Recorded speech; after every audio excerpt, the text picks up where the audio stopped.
It's Planetez, and this is when we meet a girl who was born and raised on the moon. And it's not as exciting as you think. この先に1気圧服の置いてあるエアロックがあって、そこから月面に出てもなぜかバレないんだ。内緒だよ。月面？この街、さっき夜に入ったんだ。夜の方が綺麗なんだよ。星だらけでね。でも大人の人が外に出させてくれないのよね。だからこっそり。大人の人って君だって大人じゃないか。あ、そっか。12歳だよ私。It's the reverse anime. 12歳。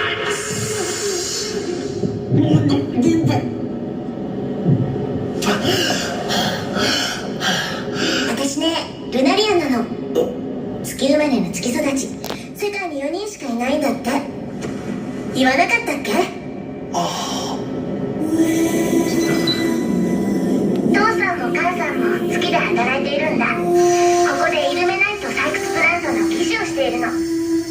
私がお腹にいるって分かった時。そういやコスモノーツで読んだな。ルナリアンには生まれつき低重力障害がある。だから見た目は大きくなるけど骨や筋肉心肺機能がそれに全然ついていけない。終わった。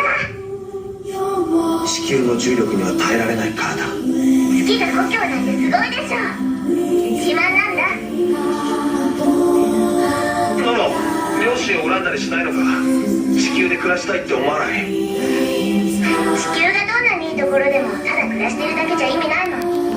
でもね、最初に地球に行くときは海で泳ぐって決めてんの。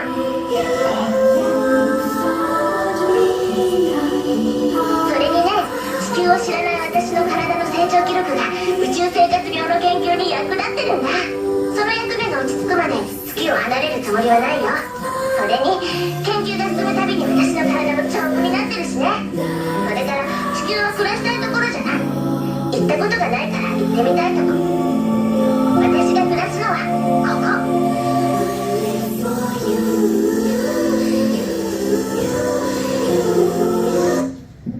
So this is one of those things that we don't know what will happen when people live for long periods of time outside of sort of Earth's gravity that we've always been evolved to. We're probably not going to see the Gundam thing where we get like psychic powers or anything. But we might see sort of these growth abnormalities. We've seen, I think the longest person who's been in space is about a year in one span. And that's another study that came out fairly recently, that there was a twin study between two brothers. And we see there are some changes from just being around cosmic rays, just in your DNA, which may or may not be heritable at a large scale. But we do see that it does weaken the human body, that astronauts spend sometimes months recovering from long space travel. Now, we don't know what happens if you grow in space. There's been some work done recently growing some plants in the space station just to have a food source. And they've shown that they're healthy, they grow healthy. Under proper conditions, they can grow healthy to about the same size. So when dealing with mammals, we're going to be interesting to see how that goes. There was a mouse study that'd be interesting to see. So. All right, we're going to watch some cute kids in peril. Sound good? Cool. Anime.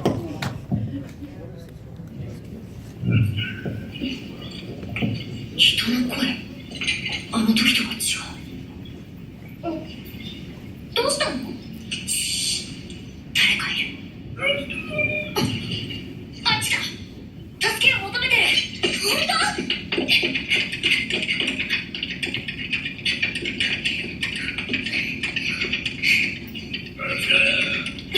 聞こえた。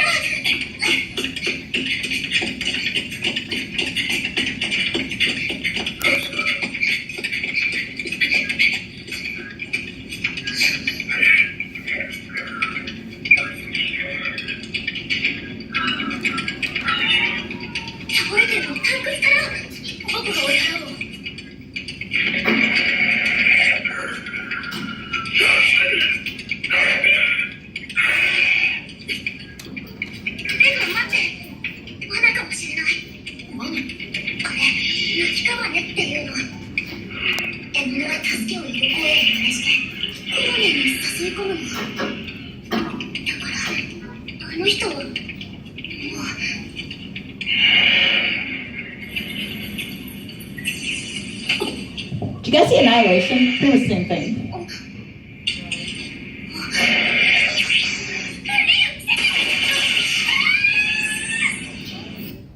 And she was never heard from again.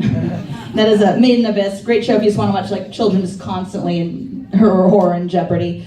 That animal was terrifying. Good thing there's nothing like that. Or is there? This is what we call aggressive mimicry. It is something a lot of animals do, usually predators, and it's trait held to appear either harmless or enticing, or for whatever reason to essentially lure prey to it. I put up the anglerfish on here because it's probably the one you guys are the most familiar with. They have a bioluminescent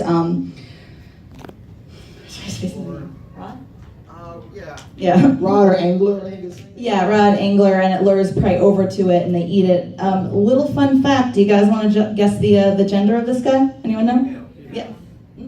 Female. It's actually female.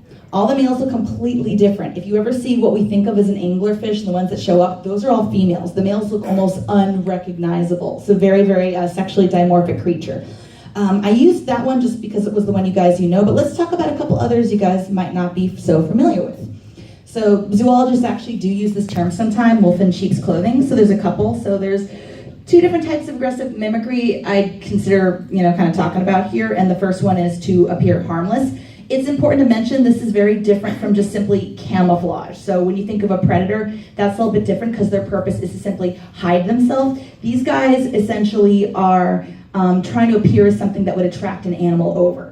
So we have here the orchid mantis, and as you can see, it is a mantis that quite literally looks like a flower, which is pretty awesome. And then we also have creatures that sometimes lure animals over because they appeal, like I said, such as food. And so we have the alligator snapping turtle here, whose tongue resembles a worm. And these guys are very slow-moving animals, and they simply sit underwater with their mouth open, with their tongue going back and forth, and a poor little unsuspecting animal will swim in. As for, can an animal like the corpse weeper actually make noises? Well, actually, yes. And if you were a fan of a very popular anime that aired last year, you might actually know which animal I'm talking about. Hold that up. Yeah. There we go. Where'd that noise? 見える見えるここで見よう特等席だね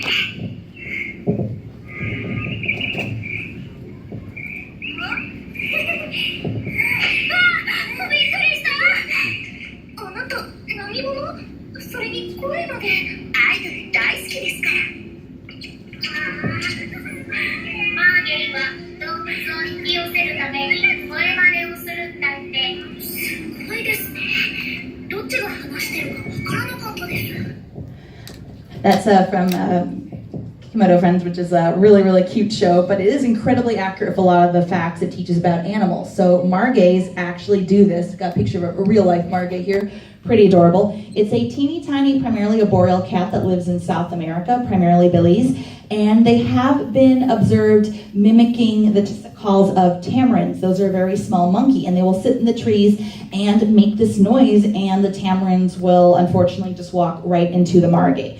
There is one other creature when I was researching this who does lure with noise, and that is this little animal called the shrike.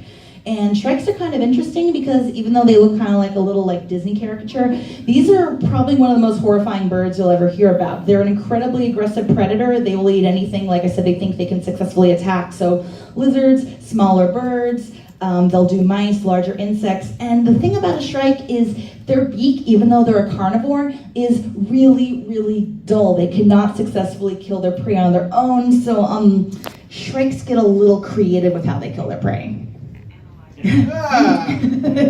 Educational purposes. So yeah, terrifying animals right here on our planet. Good thing the shrike is small.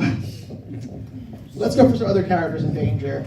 With this next show, it's called Miss Critical Moment. It is a series of short episodes, and each one features our main character about to die. And the narrator will describe how she gets out of it. あなたといれば怖くはない歩いて行けるこの東京危機一髪そんな大都会東京のビルの狭間で一発危機娘のクーニャンは危機的状況に陥っていた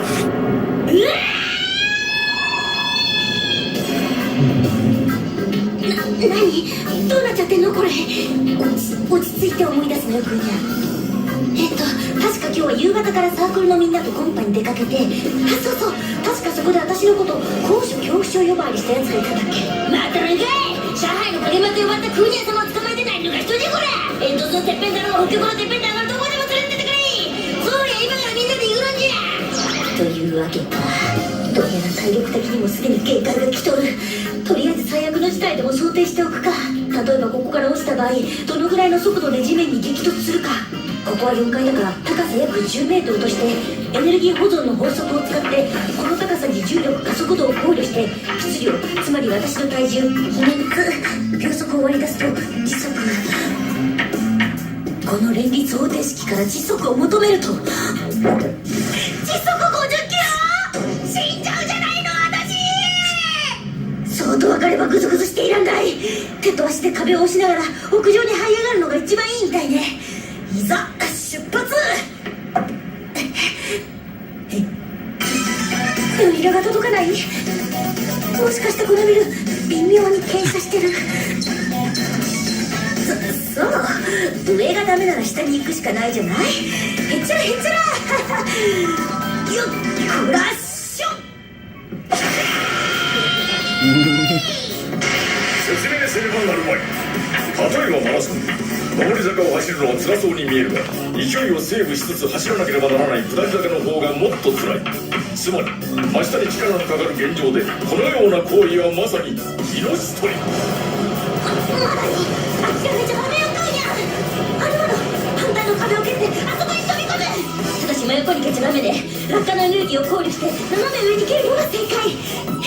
完璧だわ。